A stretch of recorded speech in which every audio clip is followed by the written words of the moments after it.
Olá, sou a Sabrina. Olá, sou o Pablo, boa tarde. E a gente veio tentar falar um pouco sobre a BNCC pela milésima vez.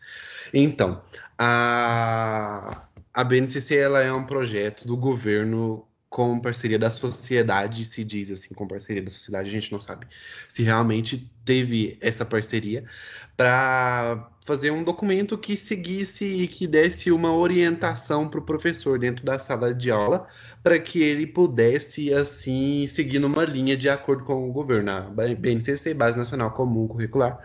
Então, seria um sistema de educação unindo todo o território nacional. Então, é para se passar do mesmo conteúdo no Nordeste, no Sul, no Norte, no Leste, no Centro-Oeste e etc. Mas a BNCC ela é um tanto quanto utópica, porque ela não consegue, o professor não consegue aplicar ela assim dentro da sala de aula, porque muitas vezes a realidade da escola, a escola e o governo no qual ele está trabalhando não oferece arcabouço teórico para o professor, não oferece recursos para o aluno, nem para a escola, nem nada, e dessa forma a realidade em que o aluno está inserido, a escola está inserida, não ajuda esse professor a seguir a BNCC e dessa forma planejar a sua aula daquela forma que é esperada pelo governo de acordo com o documento, não é? Sim, a BNCC, ela quer que eu, como professora, e como Pablo, como professor, tenha a visão de que realmente a base é um apoio na hora da docência na sala de aula e que, sendo assim, vai desenvolvendo o crescimento do aluno, vai formar esse aluno para a sociedade e na transformação também, né, na sala de aula, do professor, né? A BNCC, no texto, fala a BNCC em três apontamentos para os estagiários na educação infantil, fala que, contudo, é preciso questionar se a base de fato efetua contribuições à categoria prática pedagógica ou se ela fica no mesmo âmbito de proposta apenas de currículo. Como o Pablo acabou de falar, né?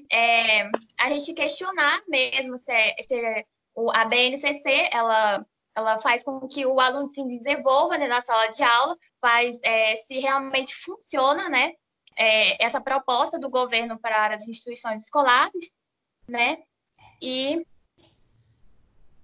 é importante também a gente diferenciar, o Pablo também acabou de falar, diferenciar cada instituição.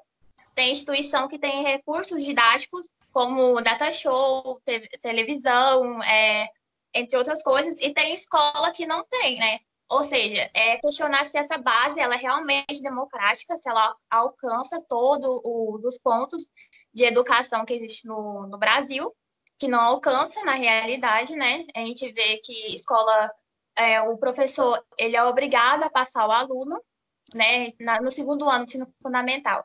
A gente não, o sistema fala que não pode ter sobrecarga, né, na sala de aula, né? O aluno nem sabe disso, né? Fica com aquele medo, eu vou bombar nisso, então matéria, só que não é bem assim, porque o professor tem a obrigação de não bombar esse aluno, porque se tiver, vamos supor, primeiro ano do ensino fundamental, tem 30 alunos na sala, aí ficou 10, aí ficaram 10. Não pode ficar esses 10. Tem que passar, tipo, o restante tem 10. Passou pelo menos mais 5. Porque não pode ter essa sobrecarga dentro da sala de aula, porque vai criar mais. Ter que. O governo vai ter que dar mais recursos para as escolas. Enfim, o governo exige, mas não dá os recursos que tem que dar. Sim. A gente vê a proposta da BNCC na teoria ela é muito bonita, mas como a gente conseguiria levar a BNCC para dentro da sala de aula, como a gente conseguiria, né, colocar aquilo em prática? Bem, a Base Nacional Comum Curricular, então tem de se entender que vai atender todo o território nacional. Seria, no caso, a gente conseguir igualar todas as escolas. Não tem como você querer ensinar a literatura para um aluno, sendo que o professor não gosta de literatura, não lê em casa, não tem essa prática de leitura. Se você, que é educador, está na frente da sala de aula, não lê nem Harry Potter, não lê nem o livrinho que a escola, que o vendedor lá, ambulante, vai lá na escola e vende aquelas coleções de livrinhos, se nem aquilo você lê, como é que você vai cobrar a leitura do seu aluno? Como é que você vai passar a leitura? Então aí a literatura dentro da escola ela já cai. Por outro lado, a linguística que a gente tem, como a gente aplicaria a linguística dentro da sala de aula? Não tem como.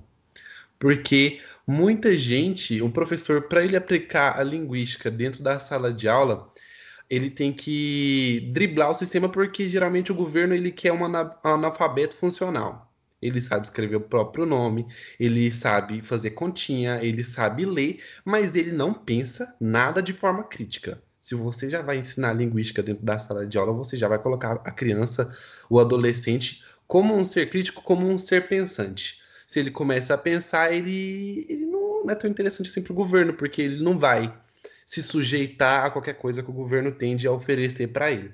E é por isso que a BNCC, uma outra coisa que a gente vê, que é a parte lá que tira a parte do gênero, né? Que é a BNCC. Ela, como é que é? Ela,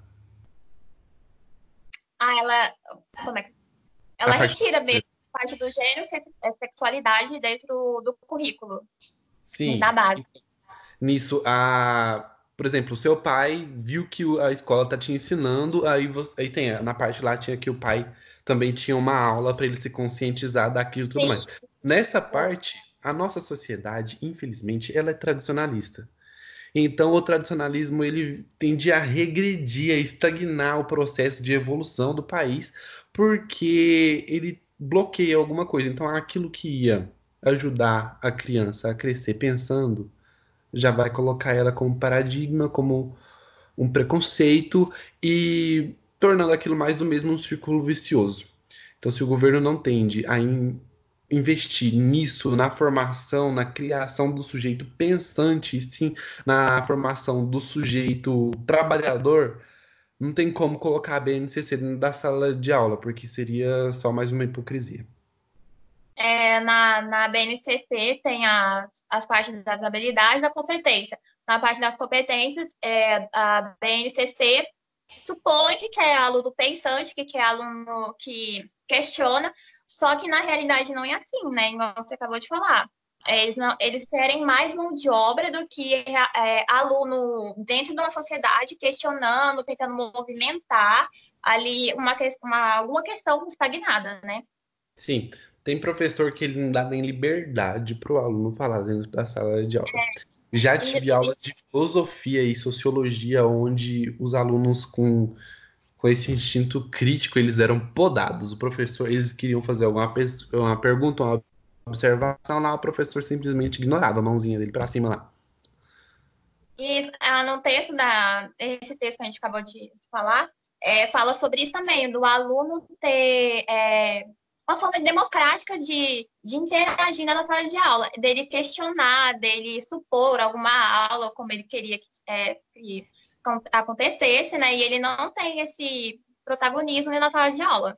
Não é generalizando, porque tem escola que dá esse protagonismo para o aluno, mas a maior parte não dá. É mais o que o governo manda fazer mesmo. Não, e hoje em dia a gente pode ver um retrocesso nisso, porque as pessoas têm, a sociedade ela tem tido mais demanda para o colégio militar. O colégio militar ele não dá nem espaço para o aluno pensar. Pela realidade que a gente vê do colégio militar, fala muito sobre doutrinado.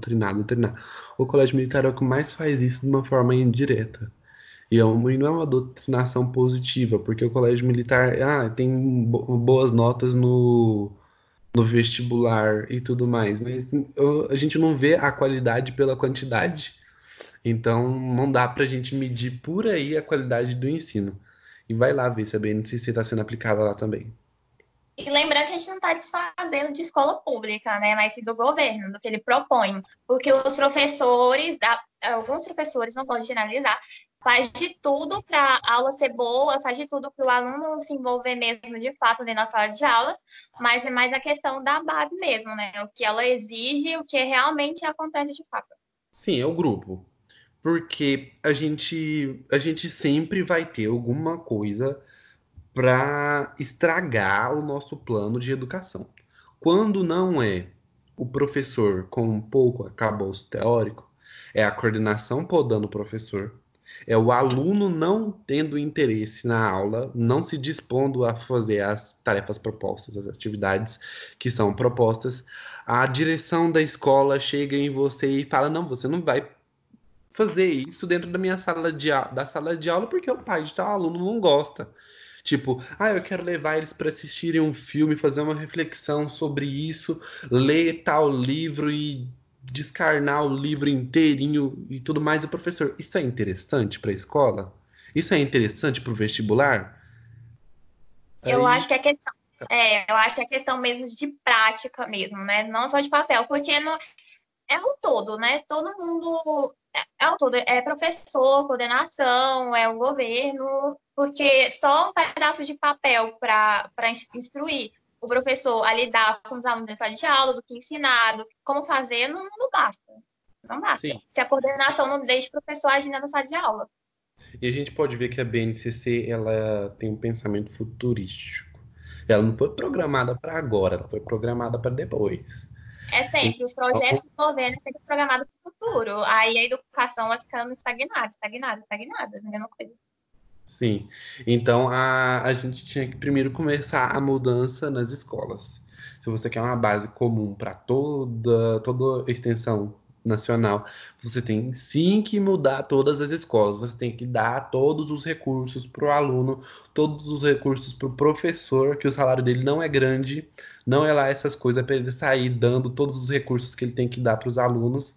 Então, se o governo não ajudar ali, não vai ter como ele cobrar a BNCC, porque é hipocrisia. Você chega lá e fala: toma esse documento aqui, você vai seguir à risca. Como é que você vai fazer? Você não faz. A BNCC tem que estar ligado ao contexto atual de todas as escolas, sem exceção a nenhuma, ainda mais pública. E se é uma base comum, então tem que levar o ensino da mesma forma que está lá no norte, tem que estar lá no sul, aqui no centro-oeste, lá no nordeste, e dessa forma. Sim. Sim, e é isso E daí, as mas questões, e as questão da linguagem, né, na sala de aula, o professor tem que estar inserido dentro do contexto da realidade do aluno, né? E na questão também de tecnologia, onde tem aluno que não tem acesso e tem aluno que tem, né? Aí entra a grande questão, né? Como fazer com que todos tenham acesso. sim, porque igual a gente vê um embate agora na UEG graças à pandemia, que é suspensão do semestre ou continuar em EAD. Tem alguns alunos que eles alegam não ter acesso à internet. Aí algumas das pessoas elas falam: "Ah, mas todo mundo tem um celular, todo mundo tem um vizinho, todo mundo tem um amigo, todo mundo tem família e tudo mais", mas cara, nem todo mundo pode chegar no vizinho, nem todo mundo Eu pode chegar na família. Eu acho esse pensamento muito, não sei, é muito fechado, muito, ai, no meu mundo. Ai, tem que ser assim, tem que ser assim, mas tem vizinho, não é a realidade não é A realidade é pesada, a realidade é dura, e não é porque você não conseguiu ir na casa do seu vizinho pegar Wi-Fi, na casa do seu parente, não é porque o seu celular não é bom que você não é esforçado. Tudo bem, a pessoa tá lá com o celular mais capenga do mundo, não tem Wi-Fi em casa e isso surge tem gente do que se nada esforça, alguém te ajuda. Mas tem gente isso, que se bem, esforça, a pessoa ajudou. Mas e a outra pessoa que tá lá se esforçando, tá tentando não, e não tá tendo condição nenhuma?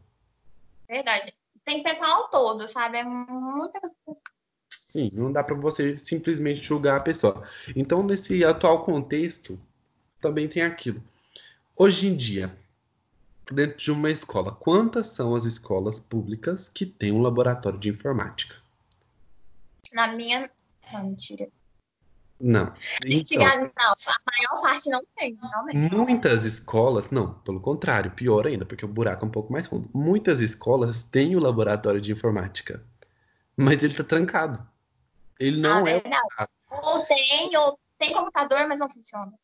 Os computadores não funcionam, não tem manutenção. Ou quando tem, o próprio aluno estraga. Então, a gente tem que, por exemplo, não tem como você cobrar o ensino em EAD para um aluno que se inscreveu no ensino presencial, se esse aluno não tem conhecimento da informática. Como é que você vai chegar na pessoa e falar para ele assim, ah, vamos fazer tal atividade em tal plataforma de tal jeito, rapidão, sendo que a pessoa pode não ter nem curso de digitação, nem curso de Excel, nem curso do Word.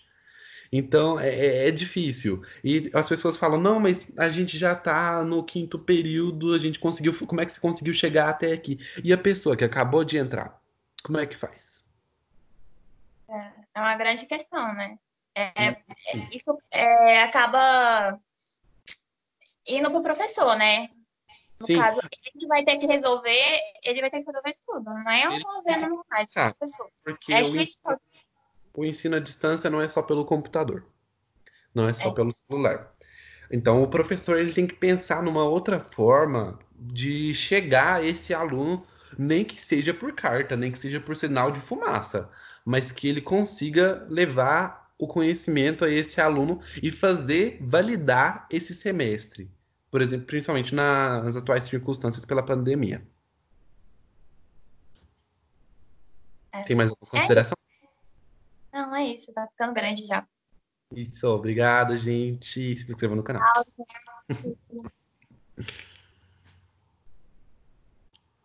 peraí. O que foi? Vou parar.